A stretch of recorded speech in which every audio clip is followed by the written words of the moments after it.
Welcome, ladies and gentlemen, to another exciting edition of Solar Now and the Future with its economic impact on Black America. And I'm your host, Ronald Bethea. And you know, if you join us on a regular basis, the slogan for this show is there: if there's power in numbers, then the positive change purchase and corporate development capture that power for your financial benefit.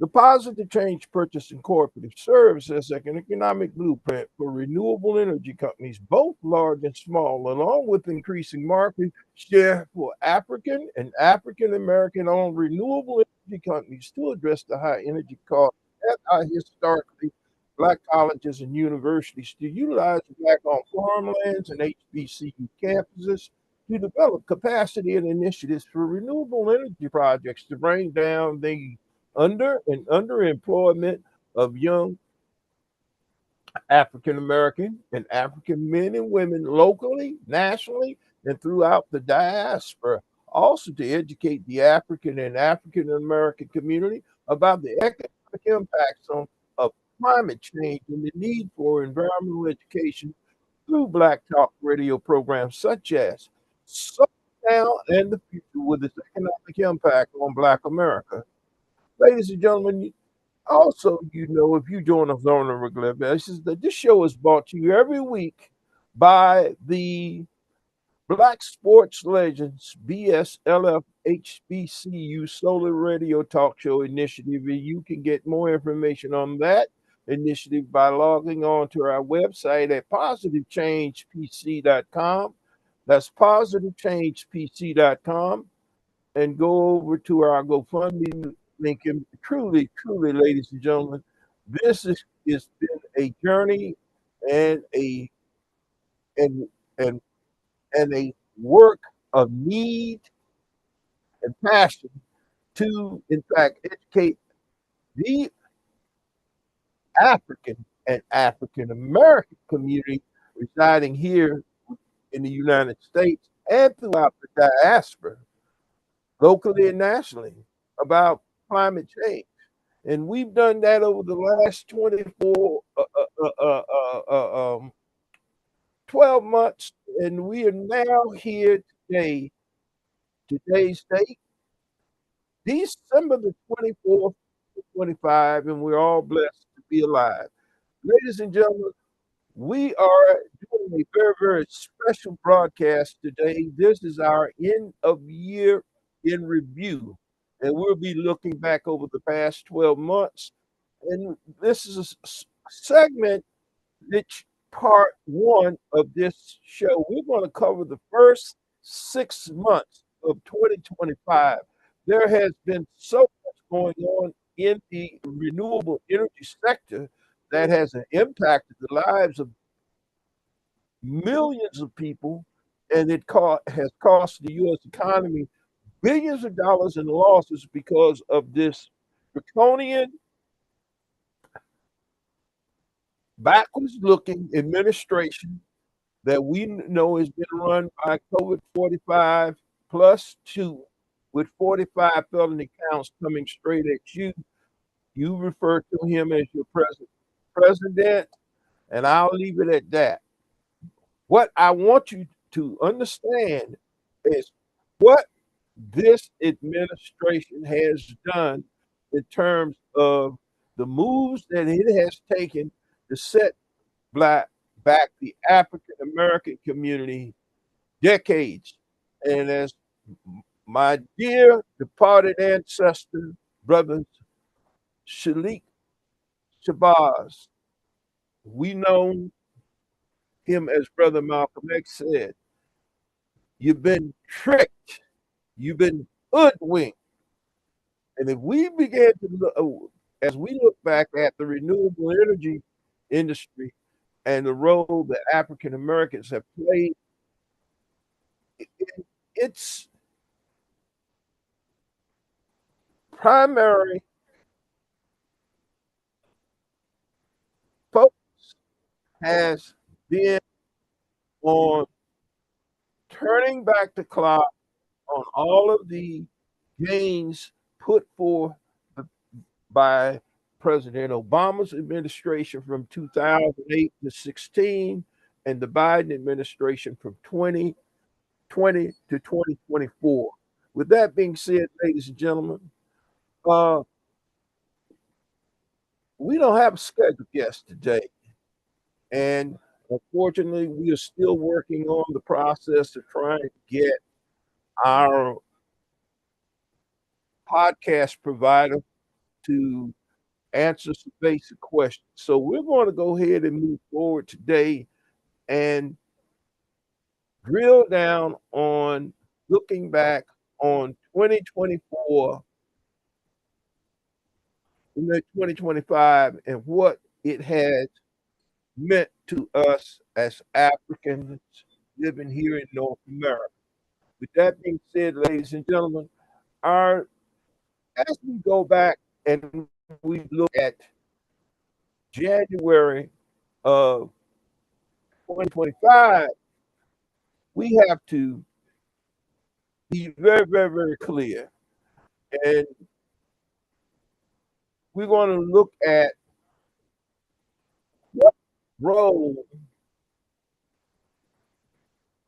we have played in looking at how this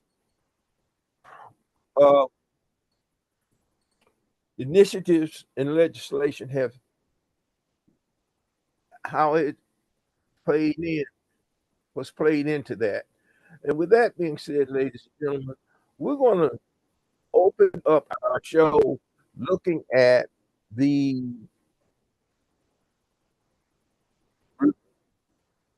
executive order that was signed by Donald Trump on his first day in office of 2025, as he, in fact, did sign an executive order repealing the 1965 Equal Opportunities Act and the impact that has played and will be playing as we begin to try to move forward in addressing contracting opportunities for Africans and African Americans in the renewable energy industry.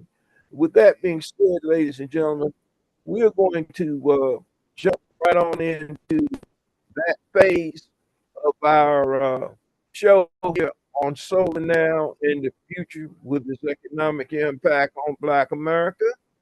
And with that being said, ladies and gentlemen, there was a very, very interesting article which was put out actually in February of 13th of this year uh, concerning um,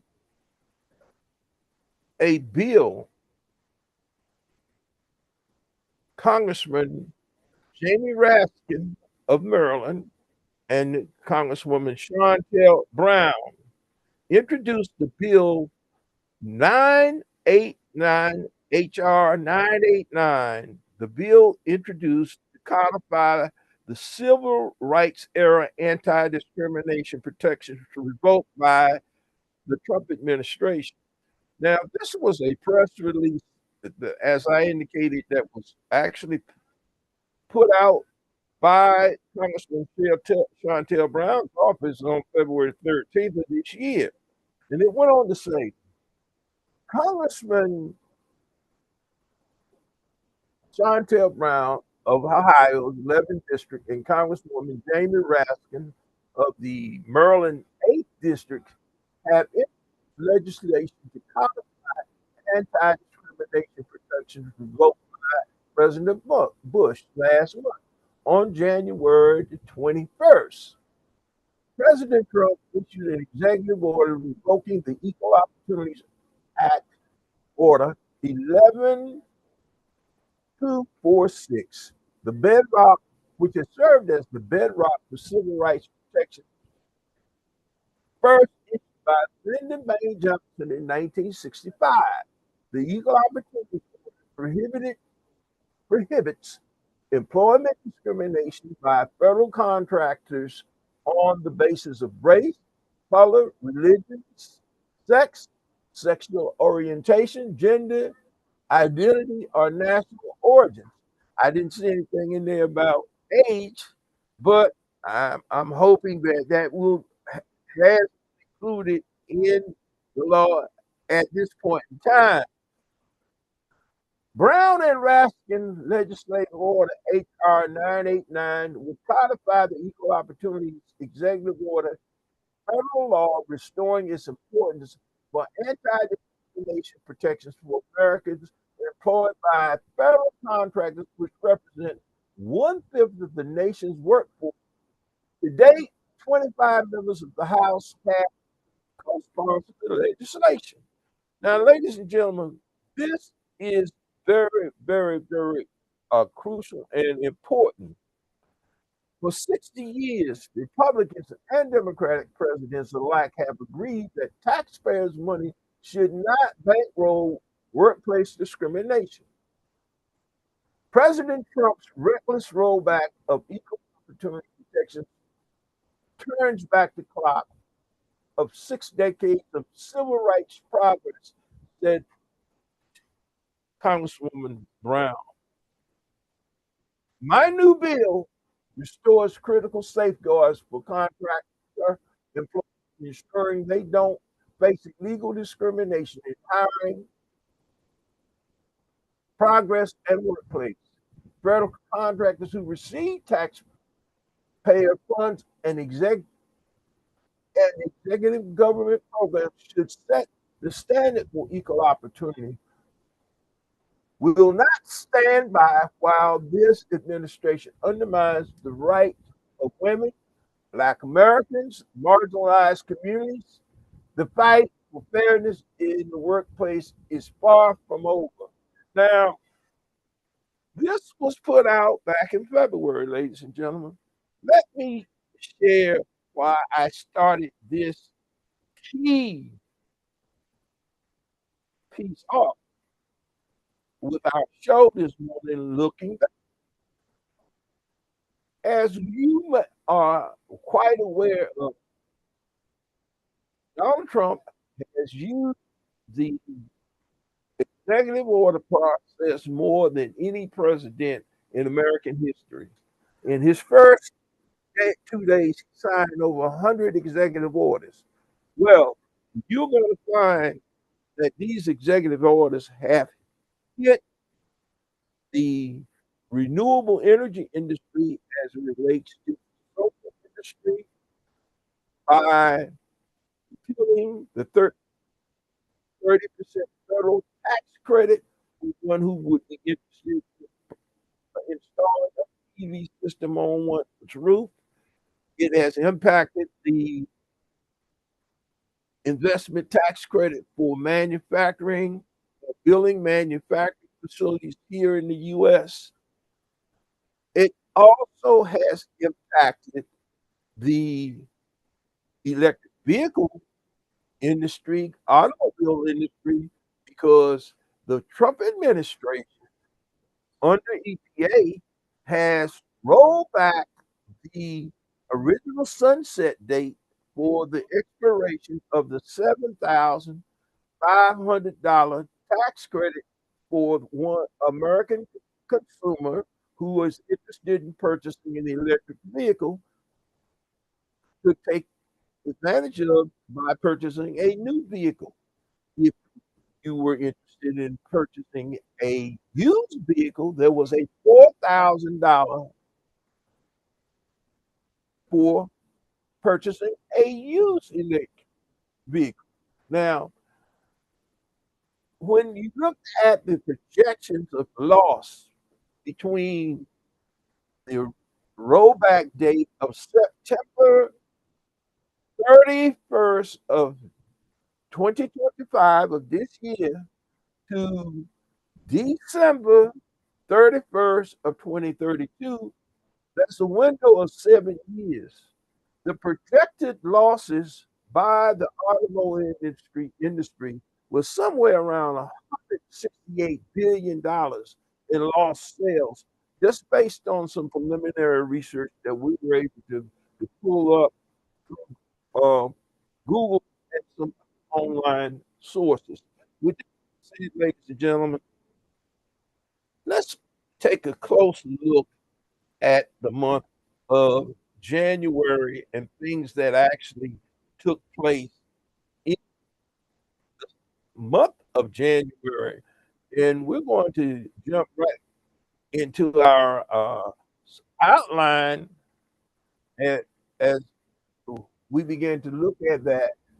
Now, this uh, outline that I put together goes back and we look at an article uh, which was basically published uh, in January on January 28th of 2025. This was a press release that was put out by Governor Joseph Shapiro of Pennsylvania's office. Governor Shapiro reaches agreement with the PJM to prevent unnecessary price hikes and save consumers over 21 billion in utility bills. And if you're wondering why your electric bills are so damn high, Governor Joseph Shapiro announced he has reached an agreement with the PJM interconnection, a plan to resolve recent lawsuits to save consumers over $21 billion over the next 2 years. In December of 23, Governor Shapiro filed a complaint with the Federal Regulatory Commission against the PJM interconnection, criticizing flaws in PJM's auctions design and threatened to impose significant new price increases. The agreement will avoid historical price hikes for consumers across 13 states and Pennsylvania. Now, the PJM serves as a regulatory body for those 13 states and the District of Columbia. Governor Shapiro agreement left was unaddressed. PJM's next capacity auction was July 25, would have resulted in billions of unnecessary energy costs to 65 million people across the region. That those are the customers who are in the 13 states market demographics, which are regulated by the PJM. Governor worked with PJM would significantly lower capacity auctions cap for over 500 megawatts a day to 325 a day. Now, 4 megawatt day. What people don't realize is that in 23, the wholesale auction cost for a megawatt day was $34.17. $34.17 was the actual wholesale cost for a megawatt day in 2023.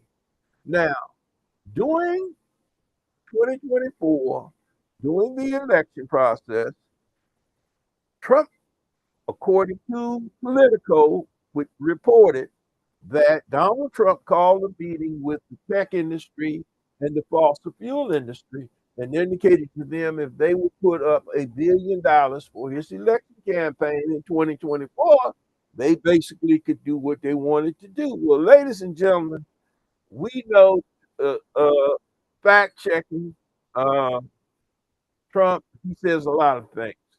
And that wasn't what the situation was because you have campaign financing laws limit how much money private individuals and organizations uh, uh, uh, uh, uh, can give into a campaign. But there are other ways which we also know they're called PACs. And we know that this is what has taken place. In 2024, President Biden tapped the first African American to head the Federal Regulatory Commission here in Washington, D.C. He was chosen from the Public Service Commission in Washington, D.C., Mr. Willie Phillips. Now, Commissioner Phillips, during his tenure as the head of the Federal Regulatory Commission, took on the challenge. By July of 2024, they had resolved the issue of the complaint that was filed by Governor Shapiro in December of 2023. Now, fast forward that year, the utility companies filed another rate hike, which did pass.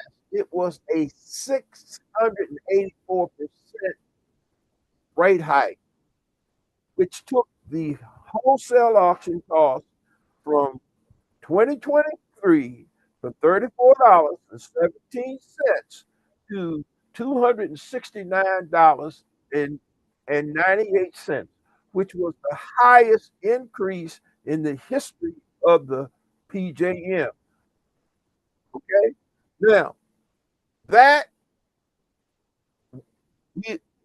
increase was felt by us as of June 1st of 2025, and we'll get into that in the details a little more.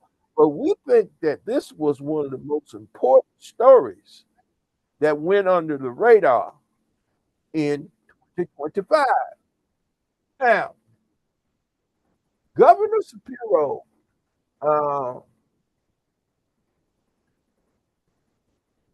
and the PJM is putting pockets over people. This was another article that really appeared in late August, where interviews in the New York Times with the governor of New Jersey, Pennsylvania, called the PJM Connection the latest electric grid operators in the U.S. as one of the main reasons why utility bills have soared for 65 million Americans who depend on it. Even though it's the cheapest and fastest growing bill, PJM has slowly added renewable energy projects, prioritizing more expensive and polluting gas plants. And has been the actual issue, ladies and gentlemen.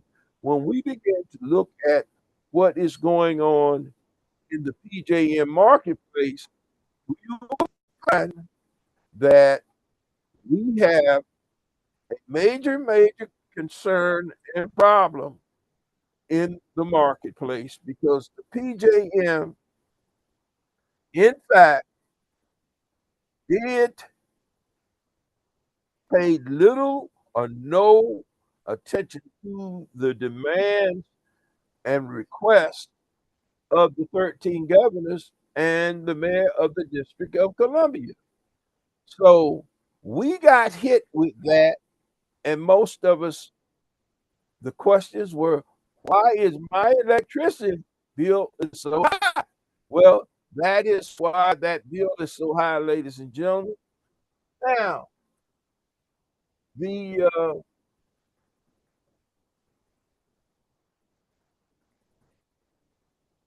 decisions such as whether it makes it easier or harder for new power projects to join the grid is the ultimate benefit entrenched players who profit from artificial scarcity and inflated prices. Now, the New York Times rebunked PJM's claim that most of the 1,000 plus voting members, including utility, power plant companies, transmission line owners, and energy traders, have a direct financial stake. And that is where the problem comes in, ladies and gentlemen, is that the clearinghouse capacity set by the PJM sets the amount of what type of energy, price of the transmission cost of that energy, the type of energy can be used in that market demographics by share. And for wind, it's only 3% in the PJM, which is the largest in the US and oldest regulatory entity. And for solar, it's only 1%. So you can see that's nothing. While we began to still look at in what they call the queue, which is a waiting pool of renewable energy projects that have already been built by developers that have been trying to get these various projects permitted and to uplink to the grid so that that energy by those renewable energy projects can be transmitted from the point A to point B to the consumer. And with that being said, ladies and gentlemen, this is one of the major reasons why we're having such a struggle in this market differential. Now, as we move the needle forward, we found out that the Trump freezes the Inflation Reduction Act. Now, this particular article sort of appeared in June of this year, but it was actually done back in January of this year. On the same day of the inauguration, just miles from the Capitol, Reverend Al Sharpton speaks at a rally celebrating the official holiday of Reverend Dr. Martin Luther King. Trump issued an executive order to eliminate diversity, equity, and inclusion DEI policies across the federal agencies. Sharpton warned of corporations that abandoning DEI would lead to boycotts. President Donald Trump's first day executive orders to eliminate diversity, equity, and inclusion. Well, that's the same bill that we're talking about. He, in fact, signed the executive order that repealed the 1965 Voter Equal Opportunities Act. And this is how and why I led off with the information, because this is what we as people need to be pushing and following up to make sure that more of your congressmen and senators are coming on as co-sponsors for the legislation introduced by Congresswoman Shontel Brown and Congresswoman Raskin, because they only had originally 25 sponsors of the bill. I just made a call, having been 2 weeks ago, to Congresswoman Shontel Brown's office and spoke with the staffer, and they indicated to me that no more sponsors have come online to support the codification of Executive Order 989, which would, in fact, put back the protections of the 1965 Equal Opportunities Act. With that being said, ladies and gentlemen, we're going to look at EPA announced the award of 60 recipients for the Greenhouse Gas Reduction Fund and Solar for All program. Now, let me sort of drill down on this executive order and how this was impacted by the Trump administration. Now, the first very first thing that President Biden did when he came to office, he signed an executive order 14096, which gave rise to an executive, it called the Invest in America agenda. It was called the Inflation Reduction Act. Inside of the executive order was the Executive 40 initiative that stated that 40% of all of the federal investment around the issue of renewable energy in this country must be targeted to low and moderate income communities. Didn't say black, didn't say Hispanic, didn't say Native American, didn't say Indian, anything else. It says to low and moderate income communities. So we know that we have more low and moderate income white communities in America than any place else because there's more low and moderate white folks living in America than anybody else. With that being said, ladies and gentlemen, the Biden-Harris administration announced $7 billion for Solar for All grant to deliver residential solar, saving low-income families 350 million annually and advancing the environmental justice across America. EPA announced 60 selectees under the Greenhouse Gas Initiative Fund competition. Solar to more than 900,000 low-income and disadvantaged households nationwide through President Biden's Investing in America agenda. And this is what was the first thing that was targeted, ladies and gentlemen. Now, if we're talking about the issue of affordability, everybody knows that nothing can compete with solar and wind when it comes to energy costs. Now, the very disturbing part about this, ladies and gentlemen, was that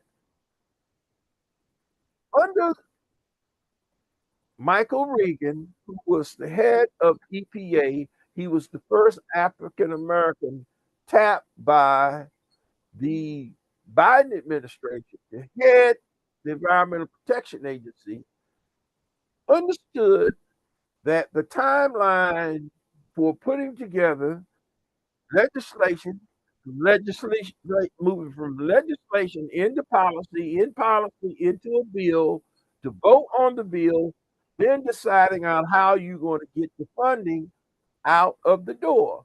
Well, we did numerous shows here on this platform talking about the CDFIs and how they would be the entities that were selected by the Biden administration on how they were going to go about distributing this funding out to the state and federal and private entities to get these programs up and running.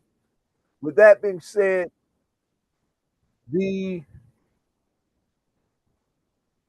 press release that was put out on the Solar for All program. Now, this is why this is so important. Bush froze the funding for the first 90 days when his administration came into office.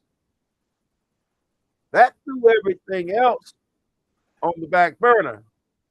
Now, yours truly, working in conjunction with several other organizations through the National Association of Blacks in Solar, which I serve today as chairman of the board of directors, and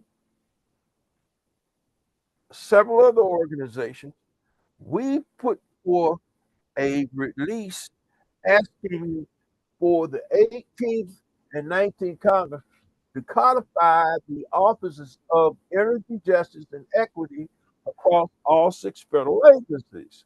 Well, the offices of EJE, ladies and gentlemen, was in fact the offices that dealt with putting together the platforms and new initiatives for the funding that were coming out of the federal agencies so people could apply.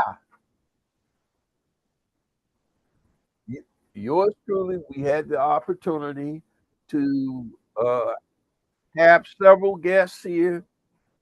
We had Mrs. Shalea Marset, who was in fact one of the officials who was worked under the Biden Harris administration at the Department of Energy. And we know that the initiation of these programs did not really have a chance to get this money out. So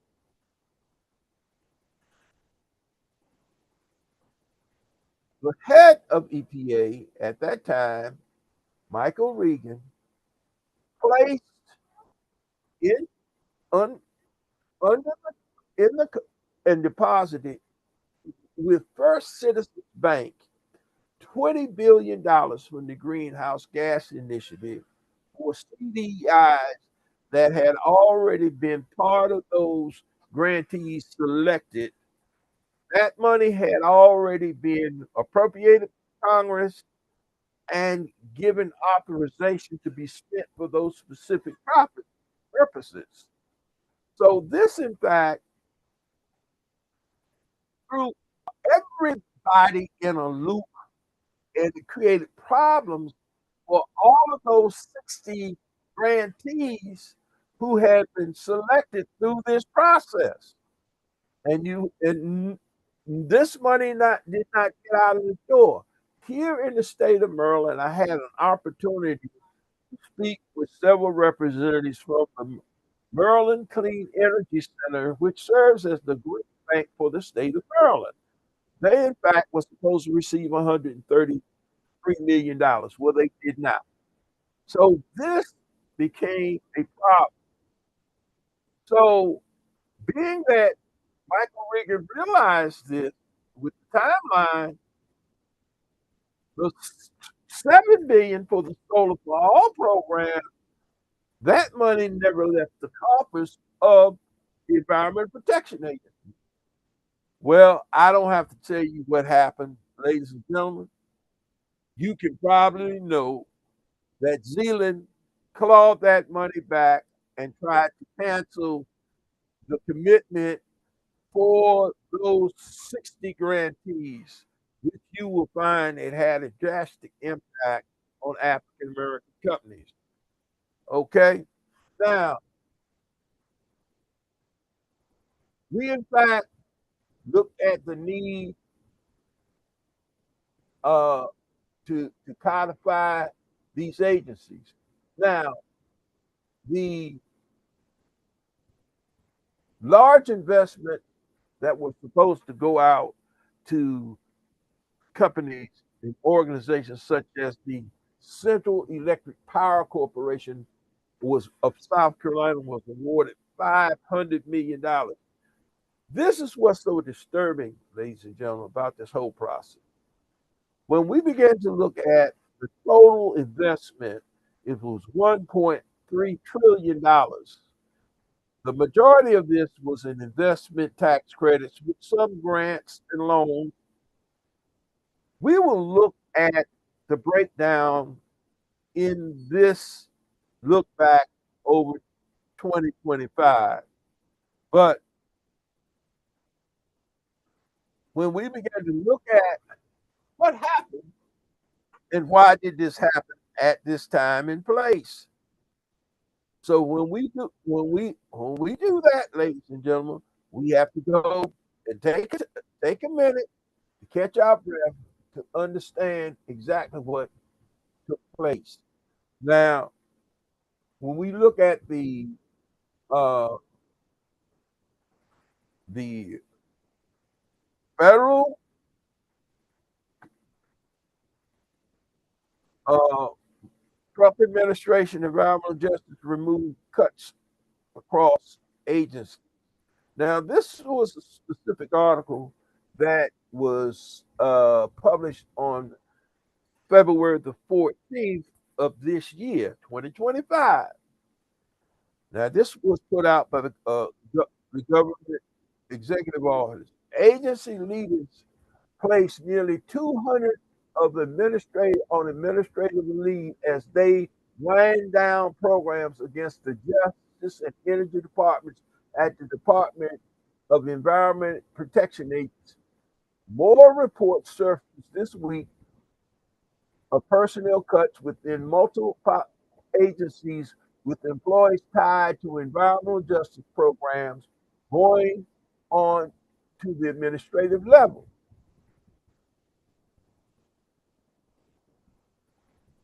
Both federal civil rights lawsuits and applicants for federal financial aid from agencies, as well as conflict resolution, uh, helping ensure the just treatment and meaningful involvement of all peoples, regardless of income, race, color, national origins, tribal affiliations, disabilities, and agency decisions making. Other federal agencies that affect human health and the environment for her Clinton era executive order.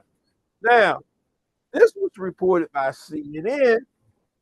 Acting Assistant Administration of the Environmental Protection Agency, Civil Rights, Teresa told the CNN that Thursday those who had performed 50% or less greater duties in environmental justice and statutory would be placed on administrative leave. Now, you'll be able to find this on our news and events tab, ladies and gentlemen.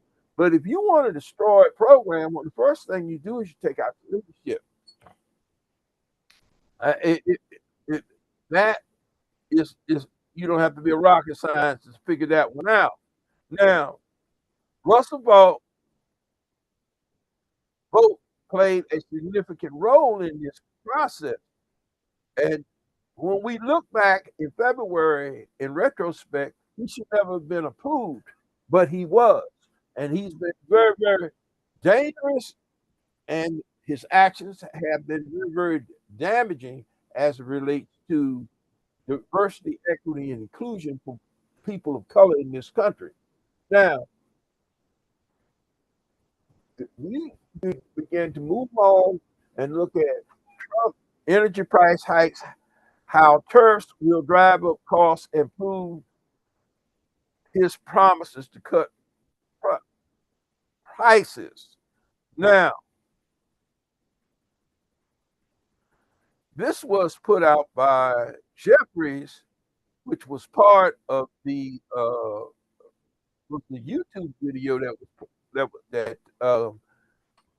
the minority leaders stated. And I don't know if you'll be able to hear that, so I'm not going to try to attempt to play that in.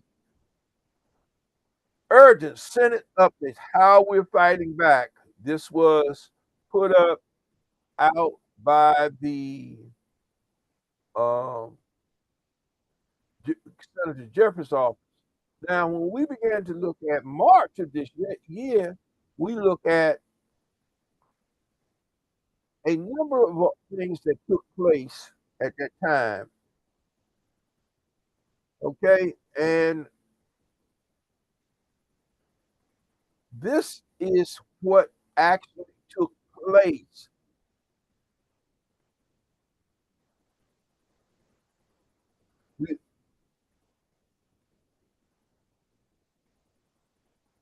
Now, as we go back and look at this once again, we look at the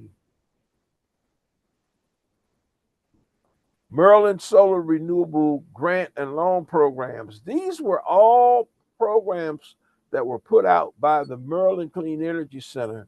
And this was all going on in terms of, of grants and opportunities and loans. And this specific grant spoke to the issue of higher education energy grant pilot program. And then you had the Maryland New Solar Assistance Program. So a number of programs that have been launched by the individual states to try to combat that. But on March 25 of this year, there was an article that appeared in an online outstanding electronic magazine called Word in Black. Trump shuts down EPA's $3 billion environmental justice program. And this specific article went on to address that the overview under President Joe Biden, EPA received funding for regional offices that was intended to right the environment wrong caused by polluters choosing to dump harmful waste in and around Black communities. The Environmental Protection Agency's very brief era of environmental justice is over. Just days after EPA Administrator Lee Zealand issued a memo declaring immediately the end of diversity, equity, and inclusion in the Environmental Justice Office position, the agencies announced it would close 10 of its environmental justice divisions in the region in the country. Advocates say that the moves are troubling signs of imperiling rollbacks in government uh, efforts to address racial disparities in environmental justice policy. The sweeping cuts are the latest that Zealand against environmental justice. EPA has received $3 billion for work through President Joe Biden's Inflation Reduction Act. The new policy also aligns President Trump's disdain for federal employee and touch racial diversity, equity, and inclusion. But EPA has to specifically address the prostitution of Black communities on the ground, as audit was last year due to red state lawsuit against EPA. Now, this shows you just how asinine the red states and the politics of red states being run by the GOP. Not that everything is great with the Democratic Party as it relates to renewable energy and the Democrats. But let's look at this.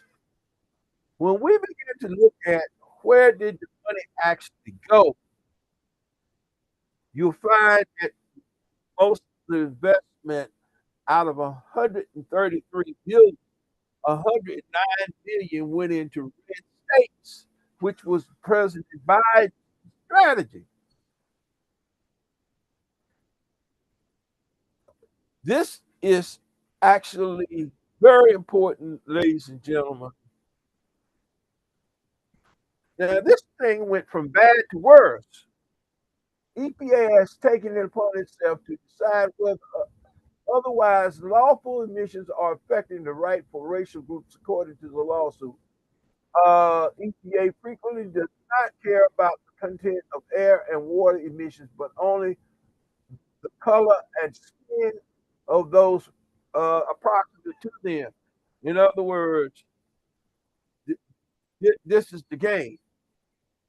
Preventing new emissions in the river parishes of Louisiana, along with Mississippi, for example, would add much as immense amount of pollution and carcinogens in the Cancer Alley, which already is receiving more than its share.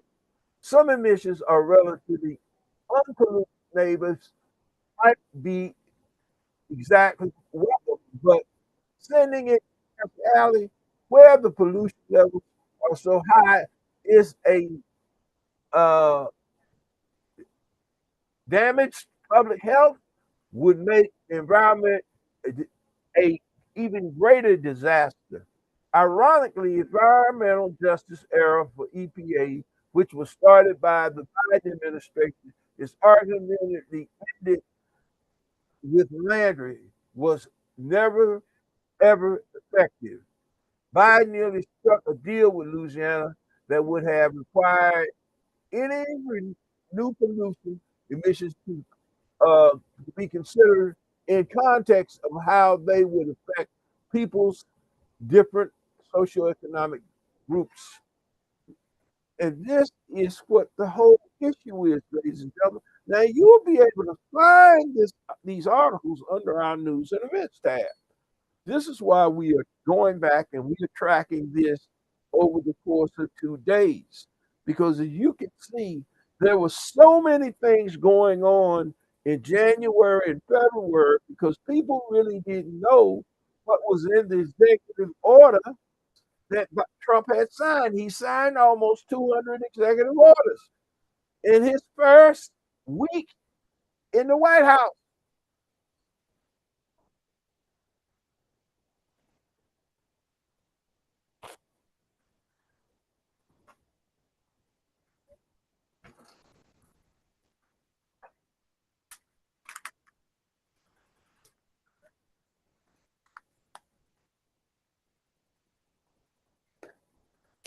Now, ladies and gentlemen, getting back to and trying to keep this on the timeline, because what I wanted to do is tie in the relationship between the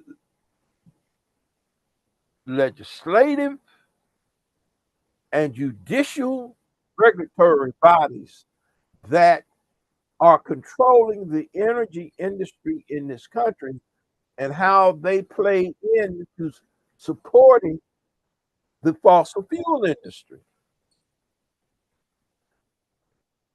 As I said,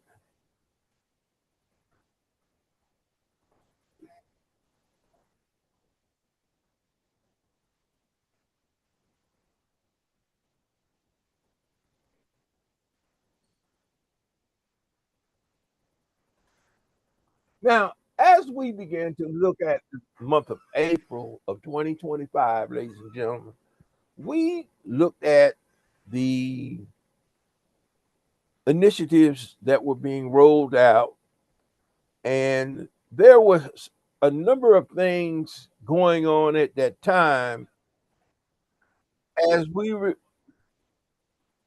as, as we look at Doge, climate change, what's really happening at EPA, NOMA, and why it matters starts in this was a webinar that you'll be able to find under our news and events, and I think it's worth you taking the time to look at this. What's really happening at EPA, and this was March 17, 2025, which laid out what was going on at that time. Now, a judge blocks EPA and unlocks green banks. Now, the only thing that has really played a significant role is that the courts have issued several executive orders which have been ignored by the Trump administration. This specific article speaks to this. This article was federal judge, district court barred the U.S. Environmental Protection Agency from freezing its own green bank loans, including one for an affordable housing project in Oregon. Now that the federal judge has blocked the U.S. Environmental Protection Agency freeze on loans and grants from its green bank program, Robert Shepard hopes its firm can finally begin work on renewable energy and efficiency elements for affordable housing projects. EBPA's termination of a $20 billion green bank loan and grants and its freeze on the city bank's accounts have highly centered around energy proportion for 25.5 million Now, Belmont Apartments and loft redevelopment projects in sunny neighborhoods in Portland, Oregon.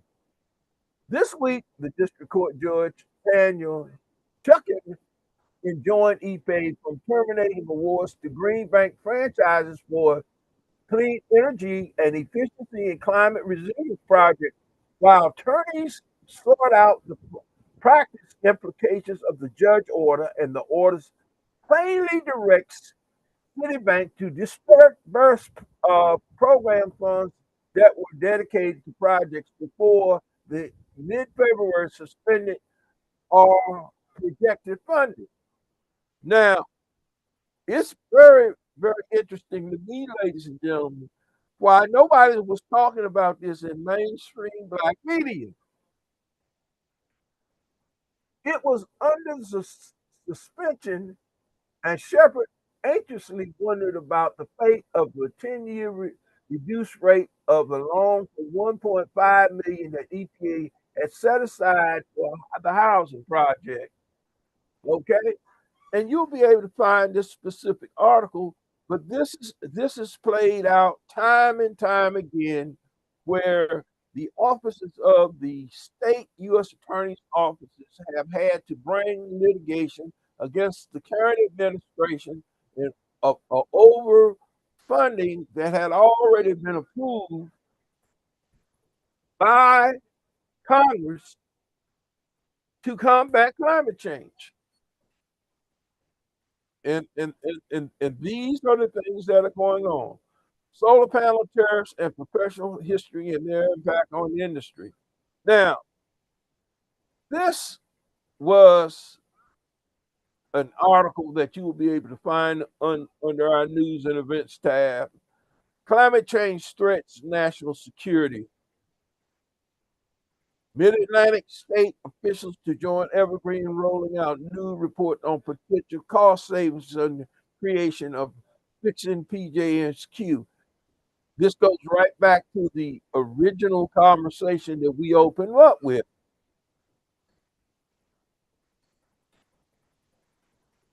Trump's energy hike, White House doubles down on most expensive and most polluting energy. Now, you'll be able to find all these articles. This specific article was written by Seth Nelson, who is an online journalist for Evergreen Action. And this specific article was put out on the 8th of April in response to the news that Donald Trump signed an executive order in an attempt to revive a decaying coal industry, which claims is necessary to support a burgeoning AI data center. Evergreen Action released the following statement. Donald Trump's latest play used AI as a cover up to bail out his fossil fuel donors and redirect most of the expensive power sources on the grid. Clean energy is already cheaper, faster to build, and more reliable than coal. It's about power and data centers. It's about enriching the polluters and passing on the cost to families already struggling to make it.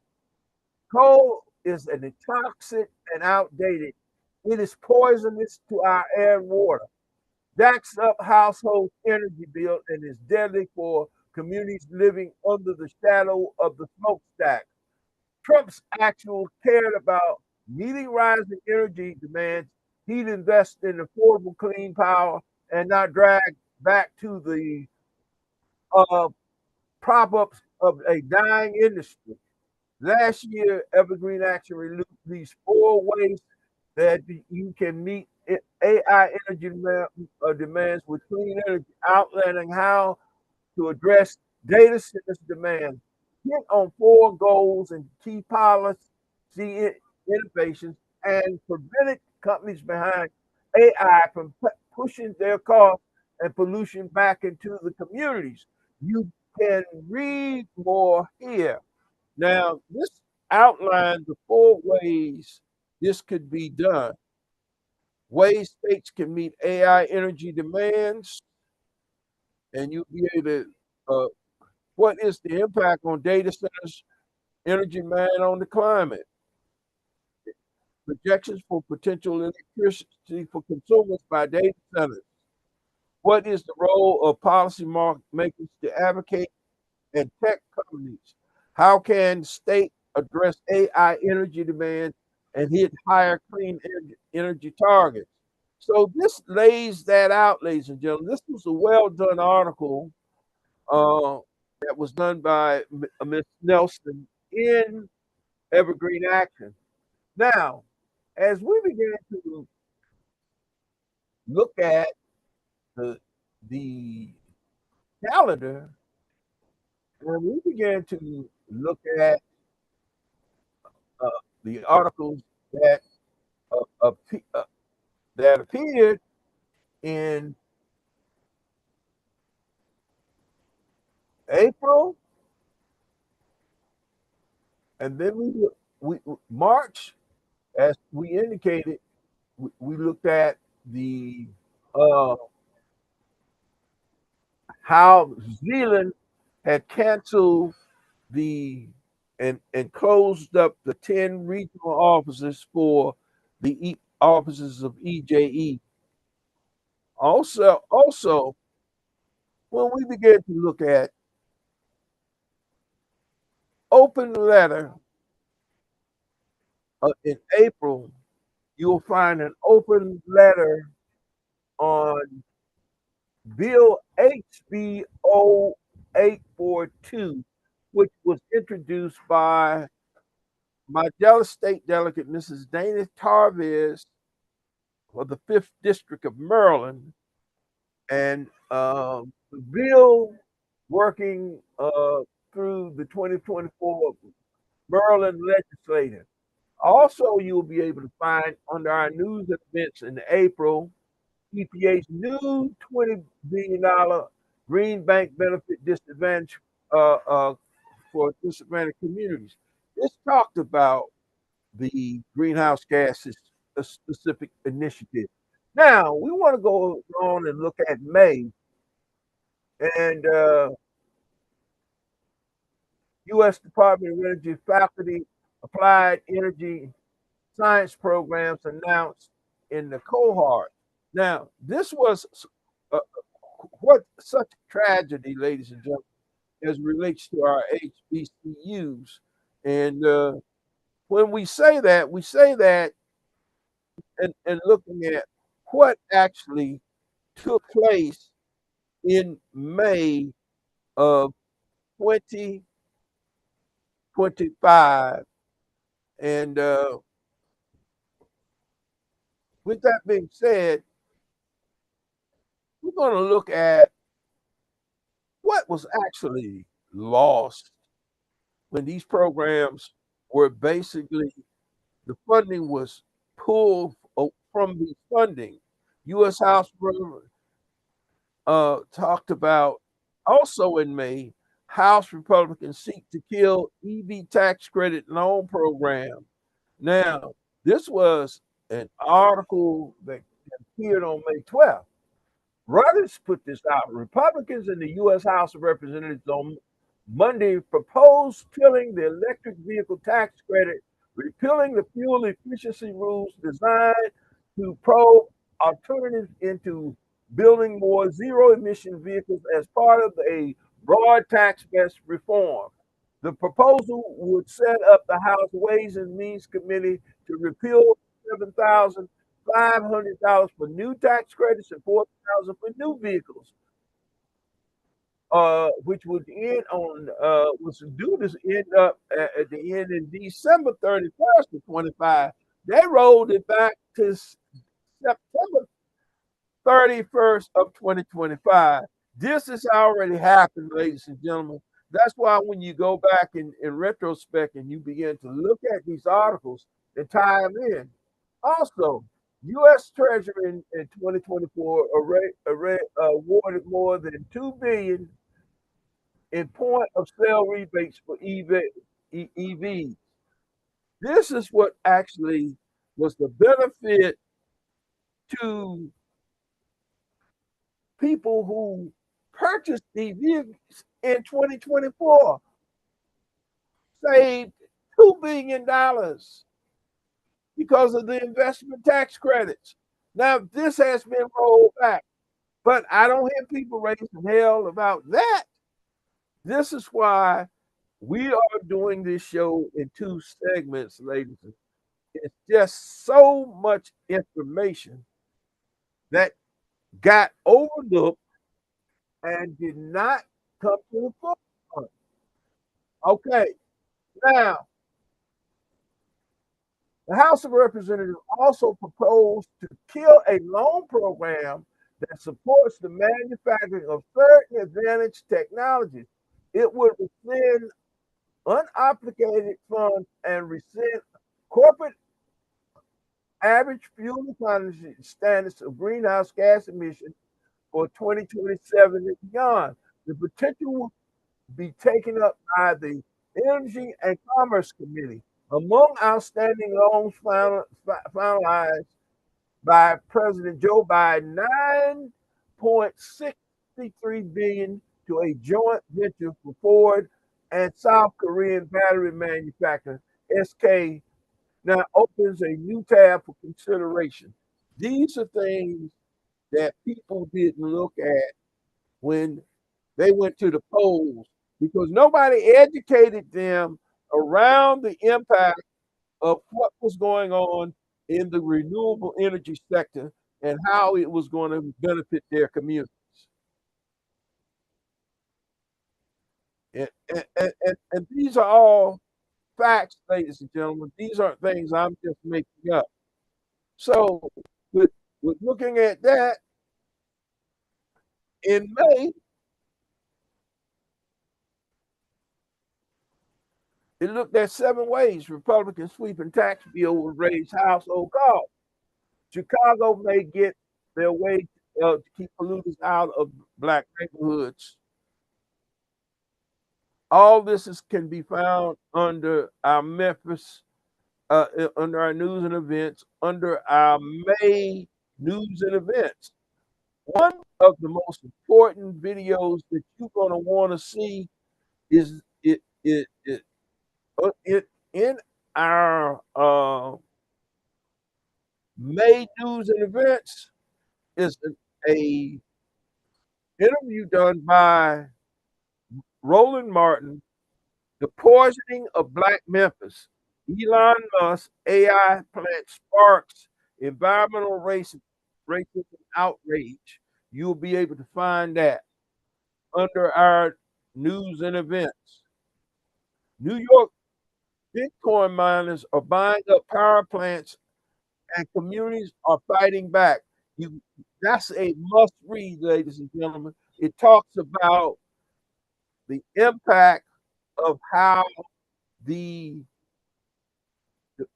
companies who are in a position to move forward with these AI AI plants. Okay, this specific article, it was very informative, and like I said, it was published on May the 12th of this year, 2025. Okay, and you can read that, and it goes into even breaking down, explaining to you how the calculation for the cost of energy determines the value of the actual Bitcoin. Now, this is a. I'm going to read this briefly because I think it's very important. In the last few minutes we have in today's segment, New York was home to 4 of the largest Bitcoin mines in the country, which consume huge quantities of electric power and water to cool their servers, emit loud humming noises and around the clock, and flood the atmosphere with conspicuous greenhouse gases. In many cases, this is also driving many residents nearly crazy. Well, good luck on crazy. Uh, I think we all got a little touch of crazy from 45's first administration. But coming back into looking at the impact on the industry,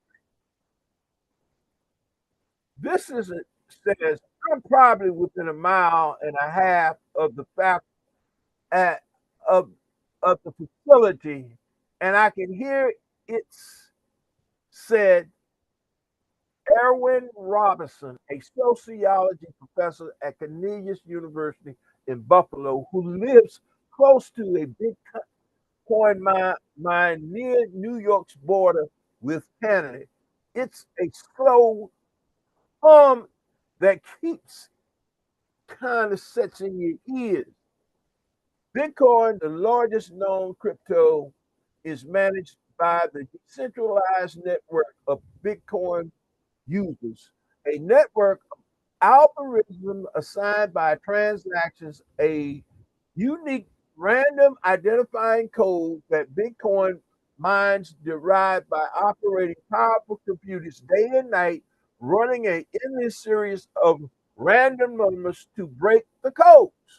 Once the code reaches its confirming the transaction, which happens often across the network every 10 minutes, Bitcoin miners receive 3.1 renewed minute Bitcoins, each worth over 95,000, which is the fee for helping maintain the network and keeping it secure. The energy used for these operations is very high, which means the price of electricity governs where these mines are located.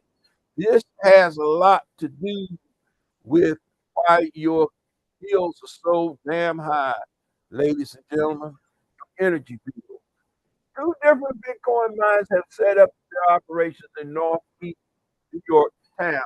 Now you'll be able to get more information about that. Now we want to sort of keep this moving because we're in May and we got want to sort of look at what took place in June.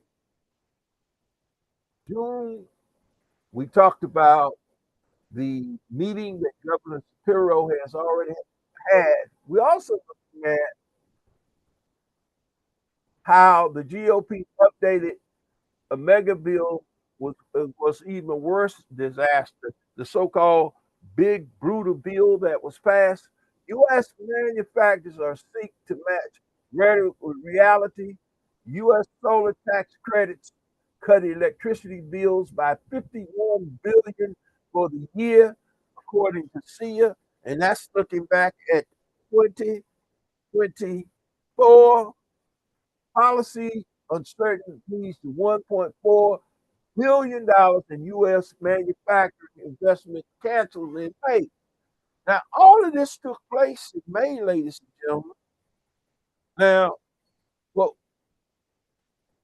so what we did, ladies and gentlemen, we wanted to make sure that we could try to get as close to August as to what was going on.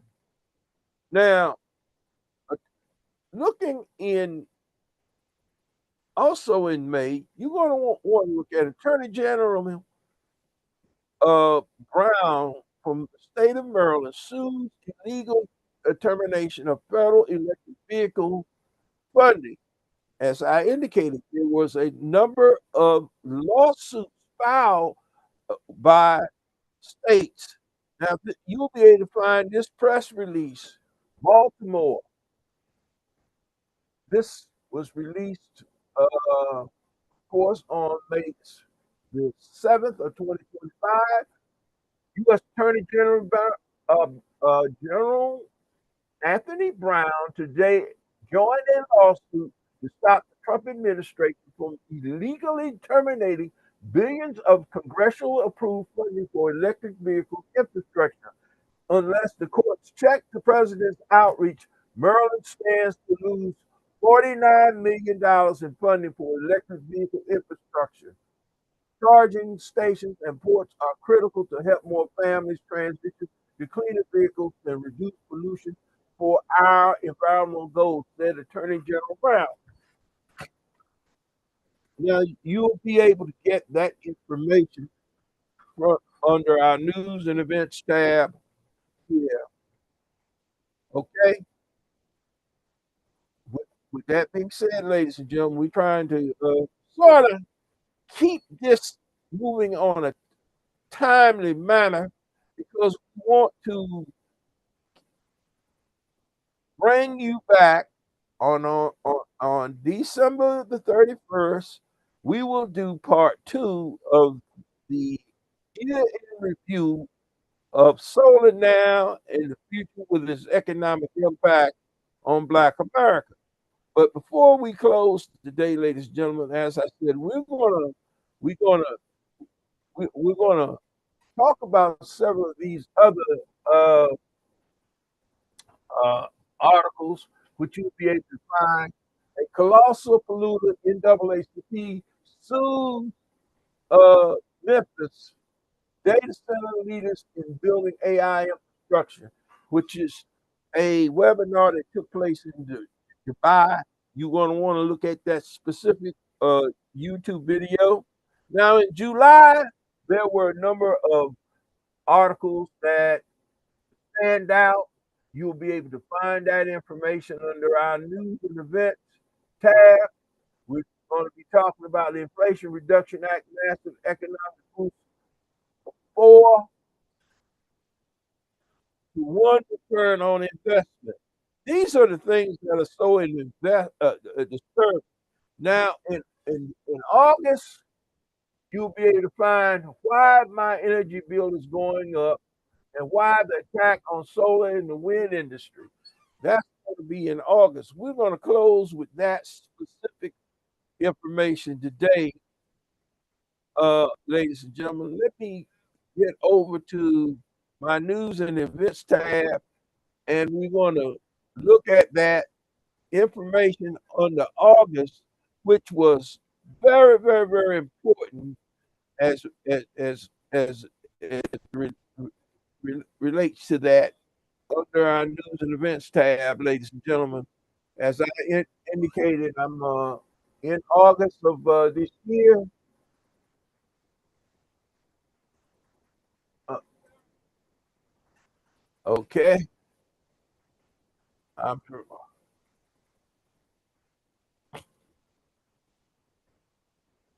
It says the article went on to say, "Why is my energy bill going up? Why the attack on solar and wind?" And you'll be able to click on that article. This specific article was authored by Charles Harper and Milene Kumar, and it was published actually in April, but I posted it in August. It's not your imagination. Energy bills in the U.S. have been rising, and if you're feeling overwhelmed by it, you're not alone. A recent survey found that over 50% of Americans reported feeling overwhelmed by their utility bills. That's why your bills are. This is where your bills are going up, and what you can do about it, and how you can make it cheap. What is your why is your energy bill going up? You might be wondering why the energy cost is so high. The answer really boils down to fossil fuel prices, volatile surging electricity demand, and the impact on the climate crisis. And these higher energy costs of higher electric bills and natural fossil fuel bills and higher gasoline prices. What causes higher power bills? Power bills include both the cost to produce electricity at the power plant, the cost of the grid infrastructure needed to get the power from the home or to the business. Both have gone up. Right now, about 60% of the U.S. electricity comes from fossil fuels, including gas and coal. Fossil fuel prices are increasingly over last year, particularly in response in the war in Ukraine and the geopolitical uncertainty, and remains a quite volatile. when costs for fossil fuels need to be produced, this electricity goes up. It gets passed on to you and us as consumers. Upkeep, the cost of infrastructure also it has increased. So this lays out what about higher gas bills and gasoline prices? What can states do about it? And you'll see what you need to do. You'll also find a YouTube video that I produced on this subject matter back in August, ladies and gentlemen. And with that, eh, and with that being said, ladies and gentlemen, we come to another end of another exciting edition of Rolling Now and the Future with his economic impact on Black America. You know, we're going to be reaching out to some folks to be a part of our second uh, end of year review. That's why we broke this down. And we want to wish all those out there a very, very uh, safe holiday season. And regardless of your ethnicity, religion, or whatever, we wish you a blessed and safe holiday for you and your family. And with that being said, I'm your host, Ronald Bethea, and we've come to the conclusion of another exciting edition of Solar Now in the Future with its economic impact on Black America. And remember, ladies and gentlemen, this show is brought to you every week by the Positive Change Purchasing Corporation, LLC, which serves as an economic blueprint for renewable energy companies, both large and small, along with increasing market share for African and African American owned renewable energy companies to increase the market share of these firms. Also, to address the high energy costs at our historically Black colleges and universities, and to utilize Black owned farmlands and HBCUs to develop capacity and initiatives for renewable energy to bring down the cost of energy. Also, to educate the African and African American community about the economic impact of climate change and the need for more environmental education through Black Talk Radio programs such as Solar Now and the Future. Ladies and gentlemen, we're going to jump back in and do this second phase of this uh, show because there was just so much information that we simply could not pack all that into 60 minutes. And with that being said, Matt, next week, we don't want you to meet us here. We want you to beat us back here on the platform of Solar Now and the Future with its economic impact on Black America. Until next week, we say go in peace.